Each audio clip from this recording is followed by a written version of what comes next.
मंत्री जी, तुरंत वैद्य को बुलाया जाए और मेरे घोड़ों का उपचार कराया जाए। महाराज, वैद्य को बुला भेजा है, वो आते ही होंगे। राजमहल के पशु वैद्य आते हैं। वैद्य ने घोड़ों के घाव का परीक्षण किया और बोले, इन घोड़ों को शीघ्र ठीक करने का एक ही उपाय है महाराज, कि इन पर बंदरों की चर्बी लगा दी जाए, जिसके कारण घोड़ों का घाव अति शीघ्र ठीक हो जाएगा। मंत्री जी, हमारे राजमहल में जितने भी बंदर हैं और आसपास भी जितने बंदर मिले, उन सबको पकड़ा जाए और उन सबको मारकर उनकी चर्बी घोड़े के उपचार के लिए उपयोग की जाए। हमें हमारे सारे घोड़े अति शीघ्र पहले की तरह स्वस्थ चाहिए। राजा का आदेश मिलते ही राजमहल के सारे बंदरों को पकड़कर मार दिया जाता है और उनकी चर्बी घोड़ों के उपचार के लिए प्रयोग की जाती है। बंदरों का पूरा समूह समाप्त हो जाता है। जल्द ही वनराज तक ये खबर पहुंच जाती है। मैं राजा को नहीं छोड़ूंगा और प्रतिशोध लेकर रहूंगा। उसने मेरे पूरे समूह को समाप्त कर दिया। मैं उस राजा के पूरे वंश का भी वैसे ही सर्वनाश कर दूंगा जैसे उसने मेरे वंश का किया है।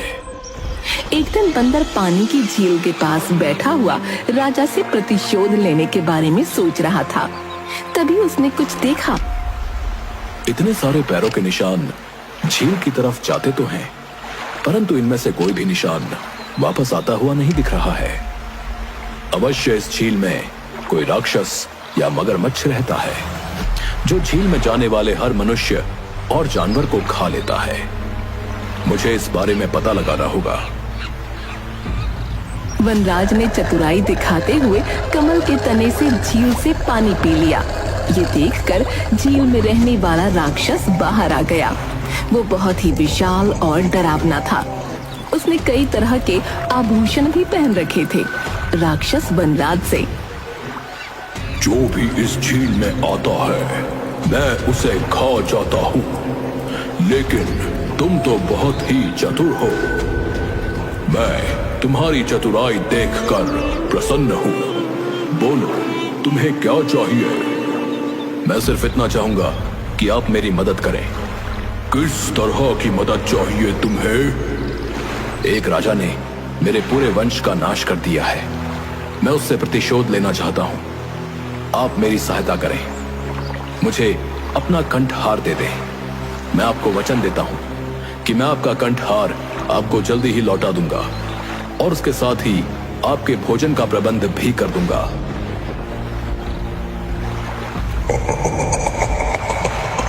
ये तो तुम मेरी मदद कर रहे हो, मेरे लिए भोजन का प्रबंध कर रहे हो। उचित है। राक्षस वनराज को अपना कंठहार दे देता है। वनराज कंठहार को पहनकर चंद्रपुर नगर में वापस पहुंच जाता है और एक पेड़ से दूसरे पेड़ पर झूलने लगता है। जो भी उसे देखता और वो कंठहार देखता दंग रह जाता। राजा के सैनिक राजा को प्रसन्न करने के लिए वनराज को पकड़कर राजा के समक्ष ले जाते हैं। तुम्हें ये कीमती कंठहार कहां से प्राप्त हुआ है, जो तुमने अपने गले में पहना है? महाराज, ये कीमती कंठहार मुझे समृद्धि के देवता द्वारा प्रदान किया गया है। समृद्धि के देवता? वो तुम्हें कहां मिले? महाराज, वो जंगल के बीचों बीच स्थित एक झील में निवास करते हैं। जब सूर्य आधा उदय हुआ होता है, उस समय जो व्यक्ति उस झील में डुबकी लगाता है तो उसे उस समृद्धि के देवता का आशीर्वाद और कंठहार प्राप्त हो जाता है। महाराज वनराज की बातों में आ जाते हैं और वो अपनी पत्नी और पूरे परिवार सहित उस झील में डुबकी लगाने को तैयार हो जाते हैं।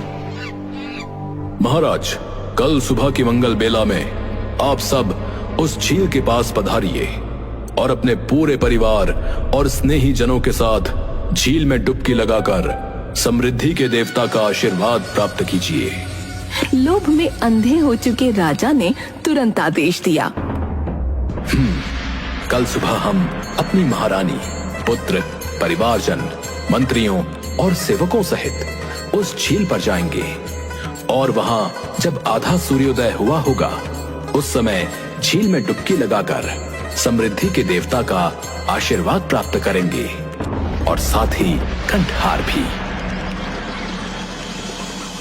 अगली सुबह वनराज महाराज, महारानी, राजकुमार और अन्य लोगों के साथ उस झील के किनारे पहुंच जाते हैं।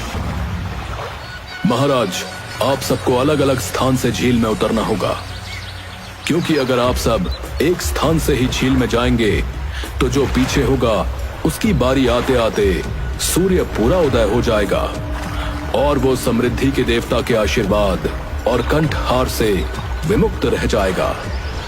इसलिए उपयुक्त यही रहेगा कि आप सभी अलग अलग स्थान से एक साथ झील में प्रवेश करें और समृद्धि के देवता का आशीर्वाद और अद्भुत कंठहार प्राप्त करें। महाराज, परंतु आप सबके जाने के बाद अंत में झील में उतरिएगा। महाराज अपने साथ आए हुए सभी लोगों को झील में उतरने का आदेश देते हैं। सब अलग अलग स्थान से झील में उतरते हैं और राक्षस द्वारा खा लिए जाते हैं। जब कुछ देर तक कोई बाहर नहीं आता तो महाराज चिंतित होकर वनराज से, वनराज, महारानी, राजकुमार, राजकुमारी, मेरे परिवारजन, मंत्री, सेवक अभी तक बाहर नहीं आए। कितना समय लगेगा उन्हें? मैं कब इस झील के अंदर जाऊंगा? वनराज एक पेड़ पर चढ़ जाता है और बोलता है, अरे दुष्ट राजन, तुम्हारा समस्त परिवार, मंत्री और सेवक सबको राक्षस ने खा लिया है। तुमने मेरे पूरे परिवार को मौत के घाट उतारा था। आज मैंने उन सब की मृत्यु का प्रतिशोध तुमसे लिया है। जिस तरह मैं अपने पूरे परिवार और समूह के बिना अकेला अपना जीवन व्यतीत कर रहा हूं, इसी तरह तुम भी अब से अपना जीवन अकेले ही व्यतीत करोगे और अपने किए पर पछताओगे। तुमने एक जीव के प्राण बचाने के लिए दूसरे जीव की हत्या कर दी। एक बार भी ये नहीं सोचा कि वो घोड़े तो तुम्हें प्रिय हैं, लेकिन बेचारे बंदरों का क्या? इसलिए तुमने उन निर्दोष बंदरों का वध कर दिया। मुझे अपने किए पर बहुत पछतावा है। मैंने जो किया वो गलत था। तुम मुझे क्षमा कर दो। वनराज वहां से चला जाता है और महाराज भी अपने किए पर पछताते हुए अपने प्रियजनों के वियोग में मानसिक रूप से प्रभावित होते हैं और पागल हो जाते हैं। उसके बाद कभी किसी ने वनराज को नहीं देखा। बुरे कर्मों का फल हमेशा बुरा ही होता है।